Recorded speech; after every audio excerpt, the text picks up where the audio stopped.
하나님과 우리 주 예수 그리스도로부터 은혜와 평강이 여러분 모두와 함께 하시기를 바랍니다.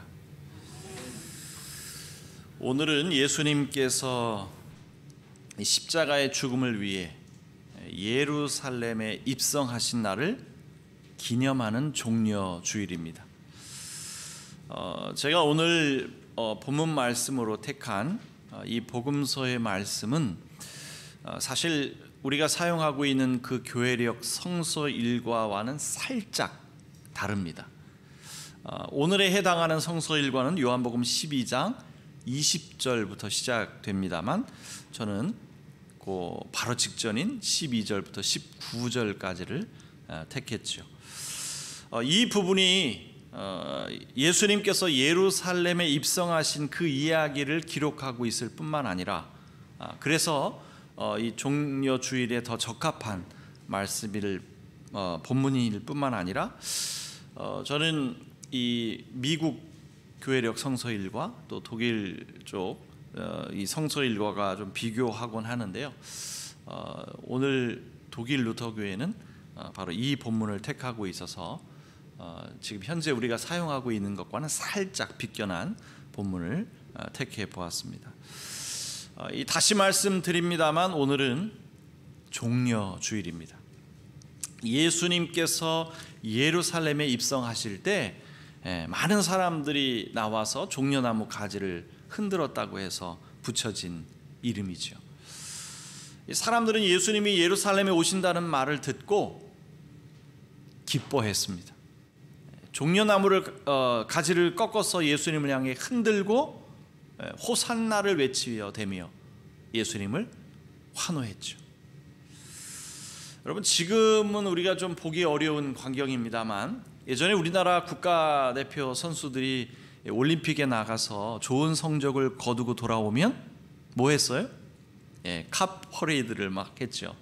선수들 목에는 이 꽃다발을 이제 목에 걸고 또 이 오픈카죠. 오픈카를 그냥 여러 대 해가지고 막 시민들은 나와서 거리에 나와서 손을 흔들고 태극기를 막 이렇게 흔들기도 하고요. 그렇게 환영했죠. 뭐 마치 이런 모습을 연상하면 어떨까 싶어요. 하지만 이 종려주일은 우리가 마냥 기뻐할 수만은 없는 날이기도 하죠. 사람들은 예수님의 예루살렘 입성을 환호하며 기뻐했지만 예루살렘 입성은 예수님에게 또 다른 의미가 숨겨져 있기 때문입니다. 예수님께서 주로 활동하셨던 그 갈릴리, 그 활동 무대를 떠나서 이 예루살렘으로 옮긴 이유가 뭡니까? 뭐예요? 막말로 하면 죽으러 가신 거죠. 죽으러 가신 거예요. 예루살렘 입성 이면에는 십자가의 죽음이라고 하는 이 어두운 그림자가 드리워져 있는 겁니다. 예수님의 제자들은 어땠을까요? 예수님께서 그 시골 촌구석에 계실 때는 뭐 어쩌면 은근히 불만이 있었는지도 모릅니다. 예수님 덕에 좀 출세 좀 해보려고 했는데 도대체 이 시골 촌구석에서 뭐 하고 계시냐는 거죠. 그래서 불만이 이만저만이 아니었을지도 몰라요. 그런데 예루살렘으로 가신다고 하니 얼마나 기뻤겠습니까? 드디어 이제 그때가 왔구나. 올 때가 왔구나. 이제는 우리가 중앙무대로 옮겨서 우리도 자리 하나 차지할 수 있겠구나. 옳다구나. 은근히 좋아했겠죠. 아니 뭐 은근히 정도가 아니라 주체할 수 없는 그 기쁨에 어쩌면 춤을 덩실덩실 추고 있었는지도 모르죠. 그런데 지금 이러한 환호와 기대가 한순간에 악몽으로 뒤바뀌게 될 것이라고 하는 것을 누가 감히 상상할 수나 있었겠습니까? 그걸 누가 미리 알아챌 수 있었겠어요? 그러니 그렇게 좋아라 춤을 췄던 것이겠죠. 사람들은 환호했습니다. 호산나를 외치며 주님의 이름으로 오시는 이를 부르며 우리를 구원해 달라며 환호성을 질러댔죠. 예수님의 제자들은 그 옆에서 덩달아 춤을 추며 사람들의 환호를 만끽했겠죠. 그런데 예수님을 환영하던 그 환호성이 무엇으로 바뀌었습니까? 예수님을 기뻐하던 사람들의 얼굴이 어떻게 변했느냐고요. 우리를 구원할 구세주가 무기력하게 잡혀가는 것을 보며 사람들은 돌변했습니다. 예수님을 환영하던 그 환호성은 예수님을 죽이라는 고함으로 바뀌었고, 예수님을 향했던 그 만면의 미소는 한순간 흉측한 얼굴로 변하고 말았죠. 예수님을 따르던 제자들은 혼비백산 도망가기 바빴습니다. 예수님에게 큰 기대감을 가졌던 군중들은 기대가 컸던 만큼 몇 곱절에 실망으로 돌변해 증오를 퍼부었던 것이죠. 죄 없으신 예수님께서 저주의 언덕, 그 골고다 언덕으로 내몰린 이유는 자신의 이해 득실에 따라 시시각각 변하는 인간의 이런 변덕스러움 때문이 아니겠습니까? 이토록 종려주일은요, 기쁨과 슬픔, 빛과 어둠, 영광과 치욕, 찬양과 탄식이 교차하면서 우리를 죽음의 골짜기로 몰아가는 반전의 날입니다. 종려주일에 숨겨진 그 의미를 발견하는 것은 우리 모두가 이 사순절 마지막 한 주간을 가장 멋지게 장식하는 역설이 숨겨져 있는 거죠. 여러분, 우리는 행복한 얼굴 뒤에 감춘 그 슬픔을 발견하기가 어려울 때가 많습니다. 또한 암울해 보이는 얼굴 너머에 새로운 기회가 있다는 사실을 포착하기 어려울 때가 많아요. 따뜻하고 다정한 얼굴을 가진 사람이 숨기고 있는 그 잔혹성을 볼 수 없을 때가 많고요. 차갑고 냉정한 얼굴을 하고 있는 사람이 보일 수 있는 사랑과 자비를 미처 깨닫지 모를 때가 많습니다.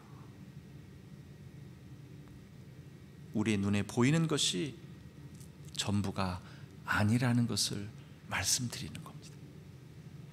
예수님의 영광스러운 예루살렘 입성 뒤에 그런 치욕스러운 죽음이 도사리고 있다는 사실을 누가 알아차릴 수 있었겠습니까? 이 프랑스의 천재 시인 샤를 보들레르가 쓴 그 산문 시집이 있어요. 파리의 우글이라고 하는 시집인데요. 이 창문이라고 하는, 그 가운데 이 창문이라고 하는 제목의 산문시가 있어요. 어떻게 시작하고 있느냐면, 열린 창문을 통해 밖에서 들여다보는 사람은 결코 닫힌 창문을 바라보는 사람이 발견하는 것만큼 많은 것을 보지 못한다. 촛불로 밝혀진 창문보다 더 깊고 더 신비하고 더 풍요하며 더 어둡고 동시에 더 눈부신 것은 없다. 햇볕 아래서 보는 것은 유리창 뒤에서 일어나는 일보다 항상 흥미가 덜한 법. 여러분, 우리는 열린 창문을 통해서 보는 것보다 닫힌 창문을 통해서 더 많은 것을 볼 수 있을까요? 동의하십니까? 네? 닫힌 창문 너머에 더 넓은, 더 큰 세상이 있다는 것을 보시나요? 못 보시나요? 비록 우리 눈에는 보이지 않지만 마음의 눈으로 볼 때 더 크고 더 넓은 세상이 있다는 것을 우리는 볼 수 있어야겠죠. 생텍쥐페리가 쓴 어린 왕자가 우리에게 주는 교훈도 이와 마찬가지입니다. 여러분, 우리가 나이가 들면 들수록 우리에게 필요한 것은 뭐라고 해요? 동안이 아니라 동심이라고 하죠. 그래서 우리가 사실 동화책 같은 소설인데요, 어른들을 위해 쓰여진 책입니다. 그래서 여기 어린 왕자에 나오는 이야기를 좀 소개해드리면, 이 어린 왕자는 이 사막에 불식착한 그 조종사가 그 소행성에서 온 어린 왕자를 만나서 이야기를 풀어가는 정말 동화 같은 그런 소설이죠. 근데 이 어린 왕자가 어느 날 이 자신의 별에다 두고 온 그 꽃을 생각하면서 슬픔에 잠겨 있을 때 여우를 만나게 되거든요. 그래서 그 여우와 만나서 이 길들여진다라고 하는 것을 서로 이야기하다가 친해집니다. 둘이 서로 친해져요. 둘이 서로 친해졌지만 결국은 헤어질 수밖에 없었죠. 그래서 헤어지면서 마지막으로 이 여우가 내 비밀을 가르쳐 줄게 하면서 들려주는 이야기가 어쩌면 이 어린 왕자 가운데 가장 중심 메시지가 아닐까, 중심 철학이 아닐까 해서 여러분들에게 소개를 해드리는 겁니다. 무엇이든 잘 보려면 오로지 마음으로 봐야 한다는 거야. 가장 중요한 것은 눈에 보이지 않아. 이렇게 말하죠. 이 생텍쥐페리의 어린 왕자가 오랫동안 사랑받는 이유도 어쩌면 이 명언 때문이 아닐까 싶어요. 사막의 오아시스처럼 우정, 명예, 사랑, 이런 우리에게 소중한 것들은 우리의 눈에 잘 보이지 않는단 말이죠. 우리 눈에 보이는 것 너머에 있는 그 보이지 않는 것을 볼 수 있어야 우리는 진실을 볼 수 있고 진리를 발견할 수 있습니다. 오늘 본문 안에 등장하는 어린 나귀 이야기 속에도 중요한 반전이 숨겨져 있죠. 여러분, 예수님이 만왕의 왕이시라면, 온 인류를 구원할 구세주로 이 세상에 오셨다면, 예루살렘에 입성하실 때 최고의 명마를 타시고 마치 개선식 그 퍼레이드를 하는 것처럼 위풍당당하게 입성하시는 것이 어울리지 않아요? 그게 어울리지 않습니까? 하지만 예수님은 초라하게도 어린 나귀 새끼를 타고 입성하셨단 말이죠. 아무리 이해하려고 해도 이해할 수 없는, 어색하고 궁색하기 짝이 없는 그런 모습 아닙니까? 이런 모습을 보고 누가 온 세상의 구원자라고 생각하겠느냐고요. 누가 만왕의 왕이 입성하는 것이라고 생각하겠느냐 말이죠. 우리에게 보여진 예수님의 모습은 왕이 아니었습니다. 그의 모습은 영락없는 종의 모습이었죠. 미천하고 비천한 그런 종의 모습이었단 말입니다. 황금 궁전에서 태어나 자란 고귀한 신분의 왕자가 아니라 이름 없는 가문에서 태어난 하찮은 목수의 아들이었단 말입니다. 여러분은 이런 모습 속에 감추어진 우리에게 구원을 베풀어 주실 참된 왕의 모습이 보이십니까? 보이세요? 예수님의 제자들은 뒤늦게 깨달았지요. 그 모습 너머에 구원을 베푸시는 찐 왕의 모습을 뒤늦게나마 발견했죠. 그래서 오래전 스가랴 선지자가 예언했던 말씀을 완벽하게 성취하는 분이라고 하는 것을 뒤늦게 깨달았죠. 스가랴가 뭐라고 예언했습니까?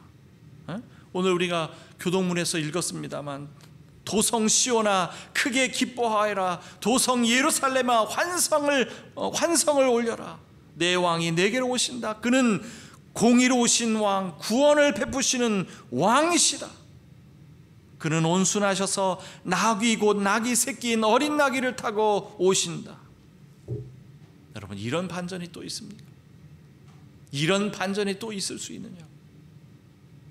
그 초라한 모습 속에, 그 하찮은 목수의 아들의 모습 속에 이보다 더 놀라운 반전을 우리가 볼 수 있겠느냐 말입니다. 예수님은 보이는 것 너머에 참된 모습이 감춰져 있다는 사실을 알지 못하는 사람들에 의해서, 눈에 보이는 것이 전부라고 생각하는 어리석은 사람들에 의해서 저주의 언덕, 죽음의 골짜기로 내몰려 십자가 위에서 비참하게 죽을 수밖에 없었죠. 그런데 그 죽음은 모든 생명을 살리는 반전의 죽음이었던 겁니다. 여러분, 예수님의 무력함 너머에 감춰진 강력함이 보이십니까? 보이세요? 예수님의 비참함 너머에 감추인 그 광위함이 보이시느냐고요. 예수님의 십자가 너머에 감추인 그 부활의 영광이 보이시느냐 말입니다. 우리는 오늘부터 시작되는 이 고난주간 한 주간을 십자가 앞에서 침울과 침통함 가운데 보내게 될 겁니다. 그러나 그 비통함과 애통함 너머에 온 인류를 향한 반전의 약속이 숨겨져 있다는 사실을 찾아냅시다. 예수님의 처참하고 무참히 짓밟힌 모습 속에서 그의 제자들이 기대했던 왕의 모습을 발견하기는 어려웠지만, 뒤늦게나마 성령님께서 주신 마음의 눈으로, 믿음의 눈으로 하나님의 나라가 열리고 예수님이야말로 진정한 의미의 참된 왕이셨다는 사실을 볼 수 있었던 것처럼, 우리도 그 너머에 숨겨져 있는 진실을, 실체를, 본질을 볼 수 있으면 좋겠습니다. 예수님은 슈퍼 히어로 영화에나 등장하는 주인공처럼 절대로 죽지 않고 죽는 듯 보이다가 다시 살아나서 그 악당들을 물리치는 그런 강력한 영웅의 모습으로 우리에게 오시지 않았습니다. 오히려 너무나도 허망하게 무너진 약하디 약한 어린 양의 모습으로 우리에게 오셨죠. 예수님은 전쟁에서 한 번도 패배하지 않았던 마케도니아의 왕 알렉산드로스 대왕처럼 강력한 왕의 모습으로 우리에게 오시지 않았단 말입니다. 그는 오히려 왕위에 오른 지 3개월 만에 이집트로 끌려가 죽임을 당할 수밖에 없었던 여호아하스처럼 무기력한 왕의 모습이었죠. 그러나 예수님은 약함으로 강함을 이기시고 패배로 승리를 거두시며 지옥으로 영광을 얻으신 분임을 기억합시다. 그래서 고난주간 한 주간을 보내면서 더없이 깊은 십자가의 어둠 속으로 빠져들지만, 그것은 한 주간 뒤에 찾아올 영광의 그림자에 불과하지 않다는 사실을 바라봅시다. 최근 우리가 사는 이 지구 환경이 기후 변화를 겪으면서 이 계절에서 계절로 넘어가는 경계선이 점차 희미해졌죠. 봄이 오는 듯 싶다가 어느덧 여름으로 바뀌어가고, 가을이 오는 듯 싶더니 금방 겨울로 넘어가곤 합니다. 그 경계선이 불확실할지 모르지만 그 모호한 경계선을 넘는 순간은 반드시 있습니다. 그 너머에 숨겨져 있는 반전의 의미를 우리 마음의 눈으로, 믿음의 눈으로 볼 수 있는 여러분이 되셨으면 좋겠습니다. 저 십자가에 달리신 예수님 너머의 승리와 영광의 구원자가 우리에게 저벅저벅 걸어오시는 그 모습을 볼 수 있는 여러분이 되셨으면 좋겠습니다. 모든 지각에 뛰어난 하나님의 평강이 그리스도 예수 안에서 여러분의 마음과 생각을 지킬지어다. 아멘.